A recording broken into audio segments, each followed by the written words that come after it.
नमस्कार दोस्तों, online class में आपका हार्दिक स्वागत है। पिछले भाग में हमने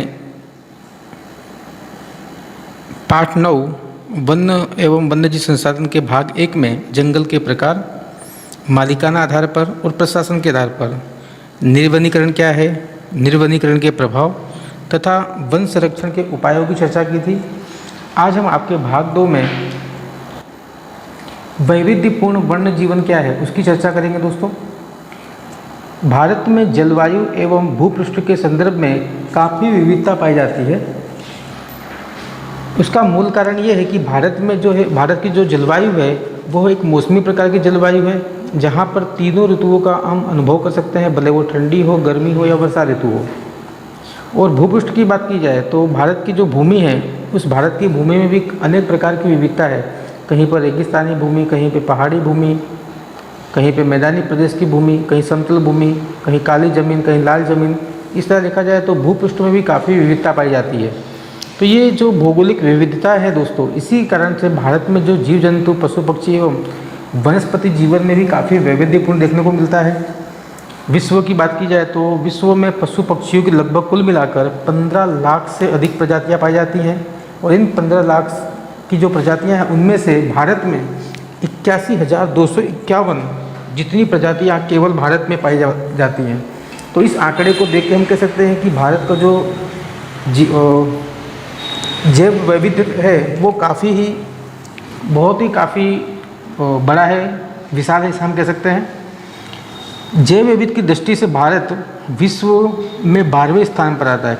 खास ध्यान रखिएगा, ये MCQ में या बहुविकल्प प्रश्न में इसका उत्तर आ सकता है कि जैव वैविध्य की दृष्टि से भारत का विश्व में कौन सा स्थान है। तो दोस्तों वो 12वां स्थान है।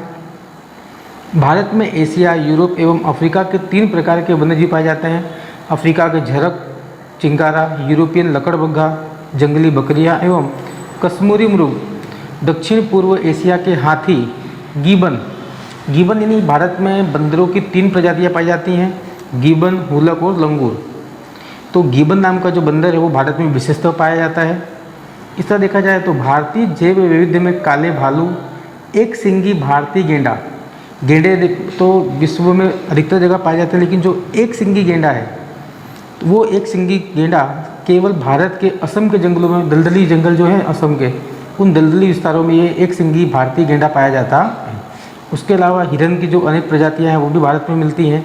विविध प्रकार के सांप, तरह तरह के पक्षियों में जैसे कि मोर, घोराड, बाज, कलकलिया, सुरखा, सारस इत्यादि पक्षी हमारे यहाँ पाए जाते हैं। उसके अलावा तेंदुओं की बात की जाए तो तेंदुआ तो गर्म जलवायु में पाया जाता है। उसके खास बात तो ये यहाँ पर भारत में ये है कि हिमालय की ऊंचाई है, जहाँ पर ठंडीला प्रदेश है, जहाँ पर ठंड रहती है, वहाँ पर हिम तेंदुआ यानी कि ठंडे मौसम में रहने वाला, पाया जाने वाला हिम तेंदुआ वहाँ पाया जाता है। इसके अलावा लाल पांडा, ये एक भालू की प्रजाति है। ये लाल पांडा भी खास करके जो ठंडे वन होते हैं वहाँ पाए जाते हैं, वो भी भारत में देखने को मिलता है। वर्तमान समय में भारत विश्व में एक ऐसा देश है जहाँ पर बाघ और सिंह दोनों प्राकृतिक निवास में विचरण करते हैं। इसका मतलब ये हुआ कि दोनों ही प्राणी, बाघ और शेर, एकमात्र भारतीय ऐसा देश है जहाँ पर बाघ और शेर दोनों ही प्राप्त होते हैं, जहाँ दोनों देखने को मिलते हैं, वो भी प्राकृतिक पर्यावरण में। ठंडी की ऋतु में राजस्थान में केवलादेव के राष्ट्रीय उद्यान, भरतपुर एवं गुजरात के नल सरोवर जैसे जल प्लावित क्षेत्रों में असंख्य यायावर का मतलब होता है दोस्तों प्रवासी पक्षी, जो दूर दूर से ठंडी बिताने आते हैं। तो दोस्तों ये पक्षी दूर से यहाँ पे क्यों आते हैं, आइए मैं इसके बारे में आपको जरा समझा दूँ। तो जो ध्रुवीय प्रदेश है, जिसे हम कहते हैं उत्तरी ध्रुव ऋतु और दक्षिणी ध्रुव ऋतु, वहाँ पर ठंडी के मौसम में भयंकर ठंडी पड़ती है, यानी कातिल खून जमा देने वाली ठंडी वहाँ पड़ती है। तो ऐसे भयंकर ठंडी वाले मौसम में ये जो पक्षी हैं वो अपना जीवन वहाँ पर यापन नहीं कर सकते। इसके लिए जब वहाँ ठंडी की शुरुआत होती है तब वो लोग अपना निवास किसी गर्म स्थल पर चले जाके बिताते हैं। इसलिए वो पक्षी ठंडी के मौसम में यहाँ पर आते हैं, क्योंकि यहाँ की जलवायु जो है वो उनके लिए अनुकूल होती है। इसलिए इनको यायावर पक्षी यानी कि प्रवासी पक्षी भी कहा जाता है। और जैसे ही यहाँ पर गर्मी का मौसम चालू होता है, भारत में शुरू होता है, वैसे ही ये पक्षी फिर अपने वतन वापस लौट जाते हैं। ओडिशा के समुद्री किनारे रेत तट यानी समुद्री किनारे पर समुद्री कछुए अंडे देने आते हैं। भारतीय अजगर और विविध प्रकार के सांप तथा दक्षिण के घने वर्षा वनों में राजनाग पाए जाते हैं। तो देखा दोस्तों इस पैराग्राफ में अपने ये देखा कि भारत का जो वैविध्यपूर्ण विरासत है वन्य जीवों को लेकर वो कितनी विशाल है, कितनी विविधता रखने वाली हमारे पास विरासत है। सचमुच पे इस पर गौरव करने की बात है। अब आइए देखते हैं लुप्त होते वन्य जीव। तो पिछले भाग में हमने देखा था कि किस तरह से जंगलों का, वनों का नाश हो रहा है, और हम जानते हैं कि जंगल और जो वन हैं यही इन वन्य जीवों का निवास स्थान है। अगर ये जंगल या वन नहीं रहेंगे तो इनका जीवन भी क्या होगा, संकट में आएगा। तो दोस्तों आज हमें यही पढ़ना है यहाँ पर इस पैराग्राफ में कि किस तरह से वन्य जीव कम होते जा रहे हैं, उनकी संख्या में कमी आ रही है। देखते हैं आगे। आज विश्व के असंख्य वन्य जीव विनाश की सीमा पर खड़े हुए हैं। विगत सदी के प्रारंभ में बाघ संपूर्ण भारत में पाए जाते थे, यानी एक समय ऐसा था कि संपूर्ण भारत में बाघ देखने को मिलता था, लेकिन जिस तरह से जंगलों का विनाश हुआ है आज ये बाघ कुछ कुछ क्षेत्र में ही पाए जाते हैं। एक ज़माने में गुजरात में ईडर, अंबाजी, पंचमहाल और डांग इन जंगलों में बाघ मिलते थे, लेकिन आज गुजरात के जंगलों में बाघ कहीं भी पाया जाता नहीं है।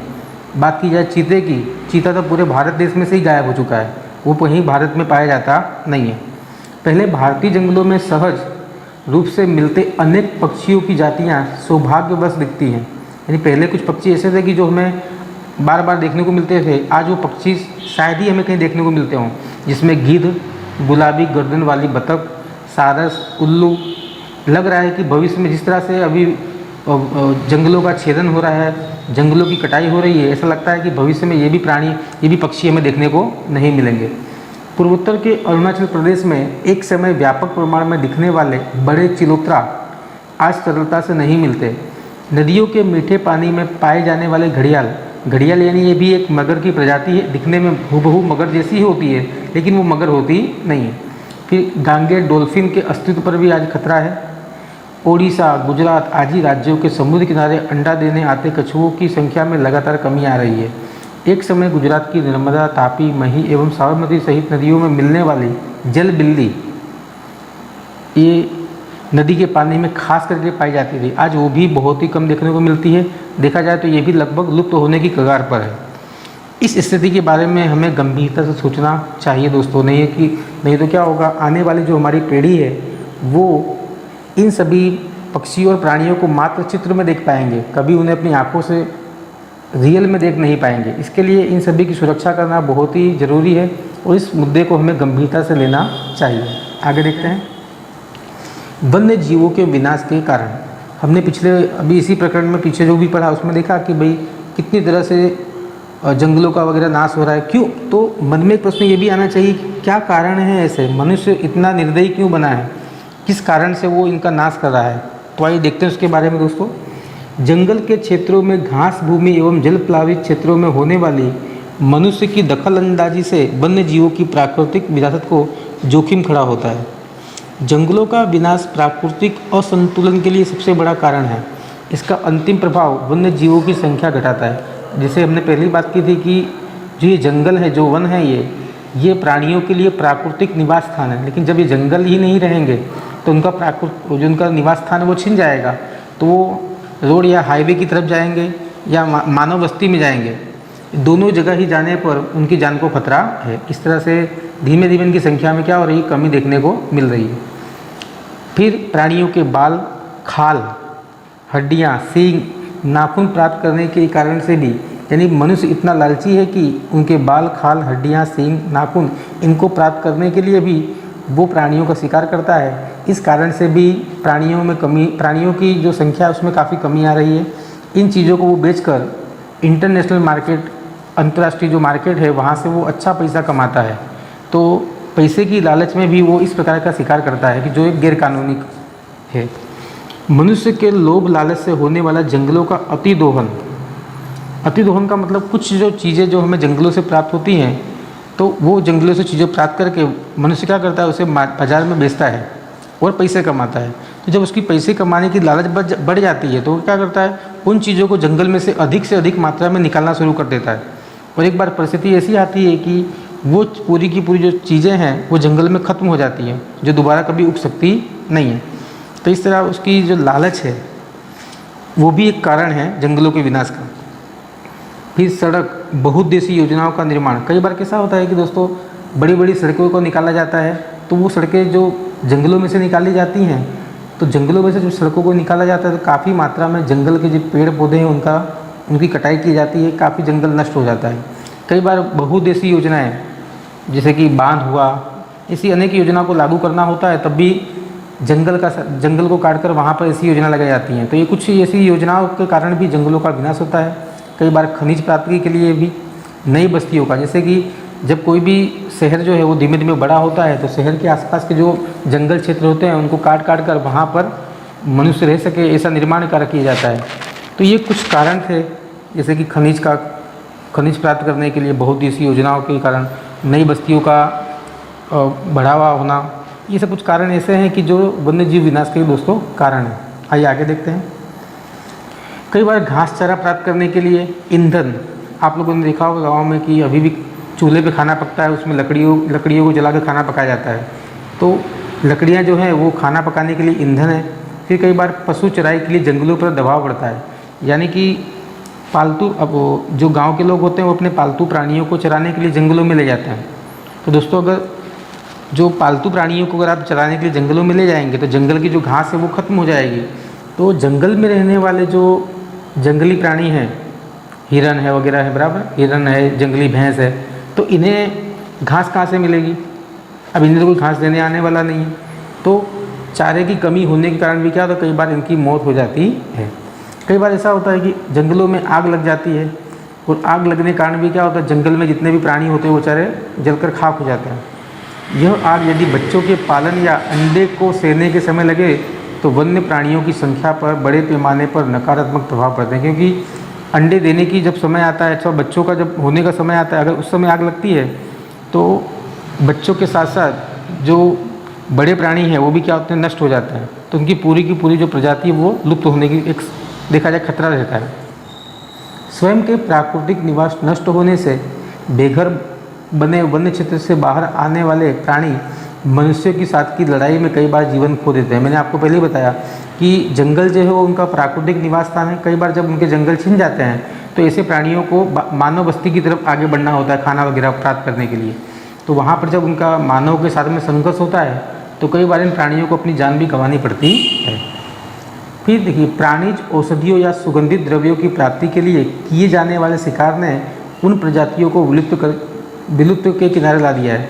अब कुछ प्राणी या कुछ औषधियाँ जंगलों में से ऐसी हैं कि जो प्राप्त होती हैं, तो मनुष्य इतना लालची है कि उनकी अधिक से अधिक मात्रा में क्या करता है, उसको प्राप्त करने की लालच रखता है, और उस लालच के चलते जंगल में जितना भी उसका उत्पादन होता है वो सारा उत्पादन वो एक ही बार में ले लेता है।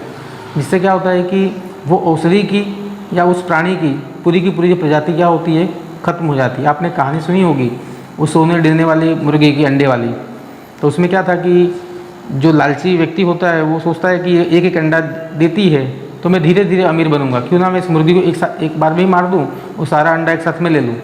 तो यहाँ पर मनुष्य ऐसे ही गलती कर रहा है, उसे उन औषधियों को, उन सुगंधित द्रव्यों को प्राप्त धीरे धीरे करना चाहिए, यानी कि उसकी मूल प्रजाति का नाश किए बिना थोड़ा थोड़ा करके उसको प्राप्त करना चाहिए। लेकिन अधिक धन कमाने की लालच में क्या करता है, वो सारी की सारी औषधियाँ एक साथ में ही उसका वो उपयोग कर लेता है, और अंत में फिर वो ज़िंदगी भर उस चीज़ को प्राप्त कर पाता नहीं है, क्योंकि वो वनस्पति विलुप्त हो जाती है।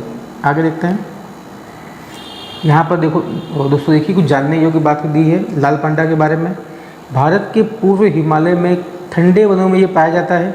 इसका भोजन क्या है, देखिए बाँस की कोपल, जब बाँस उगता है तो उस पर जो उसके नरम मुलायम जो पत्ते होते हैं, कोपल होती है, वो खाता है। ये अंडे खाता है, छोटे पक्षियों को खाता है और जंतुओं को खाता है। यह दिन में कम सक्रिय रहता है, यानी दिन में आपको ये कम देखने को मिलता है, रात में काफ़ी देखने को आपको ये मिलता है। रात को ये काफ़ी विचरने के लिए बाहर निकलता है। भारत के अलावा ये चीन, नेपाल, भूटान, म्यांमार, यानी देखा जाए तो भारत के जो पड़ोसी देश हैं उन देशों में अधिकतर ये देखा जाता। अब दोस्तों देखते हैं कि हमें वन्य जीवों का संरक्षण करना हो तो हमें क्या उपाय करने चाहिए। तो जंगलों के बारे में हमें अपनी मानसिकता एवं दृष्टि को बदलने की ज़रूरत है, यानी कि जंगलों के बारे में हम जो सोचते हैं कि भाई जंगल हमारे किस काम के, क्या काम में आते हैं, तो ये जो हमारा नज़रिया है उसे हमें बदलने की ज़रूरत है। और हमें इन सब चीज़ का पता भी लगाना चाहिए कि जंगल हमारे लिए किस तरह से उपयोगी है। हम इसे आय का न मिटने वाला स्रोत माने, ये हमारी मूर्खता है। इसका संरक्षण होना बहुत ही ज़रूरी है। क्योंकि वन्य जीवों के लिए यही एक प्राकृतिक स्थान है। अगर ये बचा रहेगा तो वन्य जीव भी बचे रहेंगे। इसलिए वन्य जीवों को बचाने के लिए हमें जंगलों को बचाना भी ज़रूरी है। दूसरा है जंगलों में तृणाहारी। तृणाहारी का मतलब होता है कि घास खाने वाले प्राणी एवं मांसाहारी प्राणियों की संख्या का संतुलन बनाए रखना चाहिए। इसके लिए जंगलों में जल स्रोतों की देखभाल एवं पालतू पशुओं की चराई पर प्रतिबंध जैसे कदम उठाने चाहिए। देखो दोस्तों, इसमें कैसा है कि अगर जंगल में घास की कमी होगी, जंगल में अगर क्या होगा, घास की कमी होगी, तो घास की कमी होने के कारण क्या होगा, जो ये तृणाहारी प्राणी है वो सारे के सारे मर जाएंगे। और जब तृणाहारी प्राणी मर जाएंगे तो तृणाहारी प्राणियों को खाने वाले जो मांसाहारी प्राणी हैं वो भी अपने आप मर जाएंगे, क्योंकि ये सब क्या है, पोषण कड़ी जिसे हम कहते हैं आहार श्रृंखला के एक भाग है ये। अगर इसमें कहीं भी डिस्टर्बेंस आता है तो शुरुआत से लेकर अंत तक उसका प्रभाव देखने को मिलता है। तो इसलिए इन सब बातों पर भी ध्यान देना चाहिए। जो पालतू प्राणी जंगलों में चराई के लिए आते हैं उस पर प्रतिबंध लगाना चाहिए। आगे देखते हैं।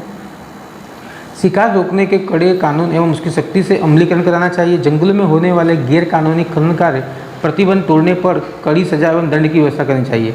अभी हमने देखा था कि किन किन चीज़ों को प्राप्त करने के लिए जो मनुष्य है वो ऐसे गैर कानूनी काम करता है। जैसे हमने बात की थी कि प्राणियों के सींग, नाखून, खाल, दांत इत्यादि को प्राप्त करने के लिए उनका शिकार करता है। तो दोस्तों, ऐसा शिकार रोका जा सके इसके लिए सरकार को कड़े से कड़े नियम बनाने चाहिए और उन नियमों का सख्ती से पालन करवाना चाहिए। कोई व्यक्ति अगर ऐसा काम करता पकड़ा जाता है तो उसे एक सख्त से सख्त सज़ा होनी चाहिए कि दूसरे व्यक्ति भी देखकर उसमें से सबक लें कि यदि हम ऐसा करेंगे तो हमें इस सज़ा का भुगतान करना पड़ेगा। वन्य जीवों के प्रजनन काल में उन्हें विक्षेप ना हो ऐसी व्यवस्था करना चाहिए। देखो ये दोस्तों, ये प्रजनन काल क्या होता है? प्रजनन काल का मतलब ये होता है कि जो प्राणी होते हैं वो अपने जैसा ही सजीव पैदा करने के लिए जो क्रिया करते हैं, खास करके बरसात का और सर्दियों का मौसम कुछ ऐसा मौसम होता है कि जो प्राणियों के लिए प्रजनन काल माना जाता है। तो ये प्रजनन काल के समय जो बाहर से जंगल में घूमने के लिए लोग आते हैं, प्रवासी लोग आते हैं, उन्हें प्रतिबंध कर देना चाहिए, उन्हें अंदर आने देना चाहिए नहीं, क्योंकि उनके प्रजनन काल में अगर उन्हें डिस्टर्बेंस होगा, विक्षेप खड़ा होगा तो सही तरह से प्रजनन नहीं कर पाएंगे और जो उनकी संख्या बढ़ने वाली है प्रजनन के बाद में वो बढ़ पाएगी नहीं। तो उनकी संख्याओं में कमी ना आए, संख्या बढ़ती जाए, इसके लिए जो प्राणियों का प्रजनन काल होता है उस समय के दरमियान जंगलों में प्रवेश पर संपूर्ण प्रतिबंध होना चाहिए। जंगल क्षेत्रों में होने वाली मत्स्य प्रवृत्ति, बनील पैदाइश। बनील का मतलब होता है वन में से पैदा होने वाली वस्तु है। एकत्रीकरण या पर्यटन से वस्तुओं पर पड़ने वाले प्रभाव का अध्ययन कर इसके अनुसार कदम उठाने चाहिए। तो जंगल में जो मत्स्य प्रवृत्ति होती है ना, जो भी चीज़ें हैं देखा जाए जो बाहर से व्यक्ति जंगलों में जाते हैं उन सभी चीज़ों पर नियंत्रण रखना चाहिए। समाज के लोगों को जागरूक करने के लिए बड़े पैमाने पर जन जागृति के कार्यक्रम सरकार को आयोजित करने चाहिए, जिससे क्या हो कि लोगों के अंदर जंगलों के प्रति, जंगली प्राणियों के प्रति एक अच्छी भावना पैदा हो। जवाबदार नागरिक समूहों को वन्य जीव संरक्षण कार्य के लिए यदि तंत्र शिथिल हो तो उस पर दबाव बनाकर इस कार्य को प्राथमिकता देनी चाहिए। देखिए दोस्तों, यहाँ पर एक जानने योग्य दिया गया है, जो हम कहते हैं ना दरियाई गाय, उसके बारे में। जलचर गांगे डोल्फिन एक प्रकार की है। ये भारत की गंगा, ब्रह्मपुत्र नदियों में पाई जाती है और ये मीठे पानी में ही पाई जाती है। यह सामान्यतः गहरे एवं शांत बहाव वाले नदी प्रवाह के क्षेत्रों में निवास करती है। विश्व में अत्यंत जनसंख्या वाले प्रदेशों में ऐसे बहने वाली गंगा नदी में ये पाई जाती है। नदी में छोड़ा गया गंदा पानी, निर्वनीकरण से होने वाले कांप के कारण, मत्स्य उद्योग, नदी नौकायन, औद्योगिक कचरा आदि के कारण इसके अस्तित्व में खतरा हुआ है। भारत में गंगा, ब्रह्मपुत्र के अलावा चंबल नदी में भी इसकी संख्या बहुत ही कम रह गई है। ये 12 बार जल सतह पर आकर सांस लेने के लिए सूसू की आवाज़ करती है। इस कारण स्थानीय लोग इसे सॉस, सूसू या सुइस के नाम से भी जानते हैं। यानी इसका जो सही नाम तो गांगे डोल्फिन है, पर स्थानीय लोग इसको अलग अलग नाम से जानते हैं क्योंकि इसकी जो श्वास लेने की जो पद्धति है वो कुछ अलग प्रकार की है। हमारे पड़ोसी देश बांग्लादेश एवं नेपाल की नदियों में वहाँ भी ये निवास करती है।